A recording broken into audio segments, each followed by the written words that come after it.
तो चलिए दोस्तों, अब थोड़ी सी चर्चा करते हैं शेरपा 450 के बारे में। रॉयल एनफील्ड ने इस नई हिमालयन के इंजन को शेरपा 450 का नाम दिया है, लेकिन उससे पहले एक छोटी सी रिक्वेस्ट। अगर चैनल को अभी तक सब्सक्राइब नहीं किया है तो 2 सेकंड देकर वो सब्सक्राइब वाला बटन ज़रूर दबा दीजिएगा।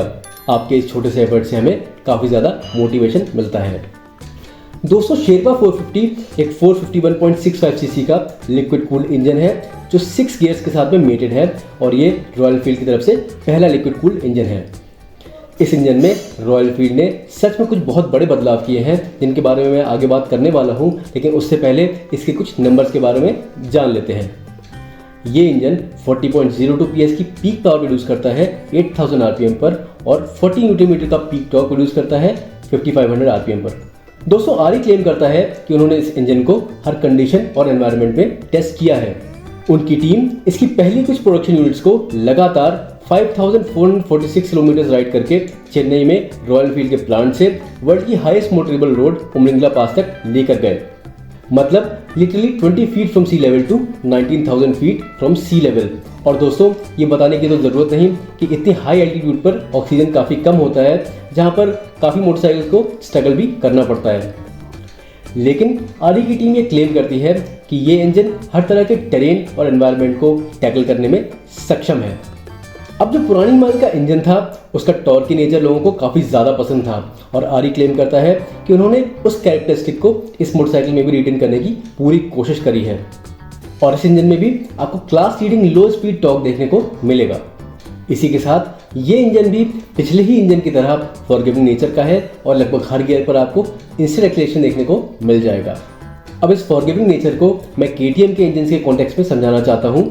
वहाँ अगर आप सही स्पीड या RPM पर सही गियर मेंटेन ना करें तो अक्सर आपकी मोटरसाइकिल स्टॉल हो जाती है। वो इशू एज पर आरी इंजीनियर्स आपको इस मोटरसाइकिल पर देखने को नहीं मिलेगा, और ये खास तौर से लेस एक्सपीरियंस राइडर्स के लिए काफ़ी हेल्पफुल रहता है, क्योंकि इनिशियल पीरियड्स में उनके लिए गियर एक्यूरेसी को मेंटेन करना थोड़ा मुश्किल रहता है। इस इंजन पर 4 वाल्व्स और डुअल ओवरहेड कैमशाफ्ट सेटअप का इस्तेमाल किया गया है। 4 वाल्व्स होने की वजह से जो एयर का इंटेक है वो अच्छी तरीके से होता है, इंजन काफ़ी अच्छी तरीके से ब्रीथ कर पाता है, और जो ओवरऑल कंबशन है वो भी काफ़ी अच्छा होता है। इसकी वजह से जो मोटरसाइकिल का ओवरऑल परफॉर्मेंस है वो काफ़ी ज़्यादा इम्प्रूव हो जाता है। इसी के साथ लिक्विड कूलिंग होने की वजह से हाई डेंसिटी पावर जनरेशन के बावजूद भी जो सिलेंडर हेड के कंपोनेंट्स हैं वो ओवरहीट नहीं होते, जिनकी वजह से इनमें जो वियर एंड टियर है वो कंपैरेटिवली कम होता है। एक और बड़ा बदलाव जो इसके इंजन में है वो इसका semi dry sump lubrication system. Dry sump engine जो आरी ने इस मोटरसाइकिल पर यूज़ किया है वो अक्सर companies high and performance motorcycles या कार्स पर इस्तेमाल किया करती हैं। अब इसकी फंक्शनिंग पर जाऊं तो पूरा एक सेपरेट वीडियो बन सकता है। कोशिश करूंगा कि हिमालयन 452 के इंजन पर एक सेपरेट वीडियो में बना दूं। शॉर्ट में समझाऊं तो इसमें जो इंजन ऑयल है वो एक सेपरेट कंटेनर में स्टोर रहता है। इस मोटरसाइकिल पर एक कंटेनर गियर बॉक्स से नीचे मौजूद है, और वहां से एक ऑयल पंप की मदद से इंजन ऑयल को इंजन के अलग अलग कंपोनेंट्स तक पहुंचाया जाता है और उनको लुब्रिकेट किया जाता है। इसका एडवांटेज ये है कि अगर कभी शार्प कॉर्नर्स पर या ऑफ रोड्स पर मोटरसाइकिल बेंड भी होती है तो जो ऑयल लेवल है उसके इधर उधर होने की वजह से लुब्रिकेशन में प्रॉब्लम नहीं आती, क्योंकि जो ऑयल है वो एक सेपरेट कंटेनर में स्टोर किया जाता है। और क्योंकि सम्प में काफ़ी कम ऑयल स्टोर रहता है तो सम्प को छोटा करके इसके जो ग्राउंड क्लियरेंस है उसको बढ़ाया भी जा सकता है, और ऐसा इस हिमालयन 452 पर किया भी गया है। दोस्तों, यहाँ पर बता दूं कि इस नए हिमालयन का ग्राउंड क्लियरेंस भी 10 mm से इम्प्रूव हुआ है। जहाँ पुरानी हिमालयन पर हमें 220 mm का ग्राउंड क्लियरेंस देखने को मिलता था, वहीं इस नई हिमालयन पर हमें 230 mm का ग्राउंड क्लियरेंस देखने को मिल जाता है। दोस्तों, इस मोटरसाइकिल पर सारे मास को या सारी भारी चीज़ों को रॉयल एनफील्ड ने आगे की तरफ फ्रंट की तरफ सेंट्रलाइज करने की कोशिश करी है, जिससे इसको लो स्पीड में काफ़ी अजाइल हैंडलिंग मिल पाती है, साथ ही हाई स्पीड्स पर इसको अच्छी स्टेबिलिटी भी मिल पाती है। अगर आप इस नए इंजन और पुराने इंजन के टॉर्क कर्व्स को कंपेयर करेंगे तो आप देख पाएंगे कि यहाँ लगभग सेम टॉर्क कर्व मेंटेन करने की कोशिश करी गई है, और लगभग हर RPM पर ये नया इंजन काफ़ी ज़्यादा टॉर्क प्रोड्यूस करता है पिछले इंजन के कंपैरिजन में। ये लगभग 2200-2300 RPM पर 32 न्यूटन मीटर का टॉर्क प्रोड्यूस करता है, और 5000 RPM पर इसका पीक टॉर्क यानी 40 न्यूटन मीटर का टॉर्क प्रोड्यूस होता है।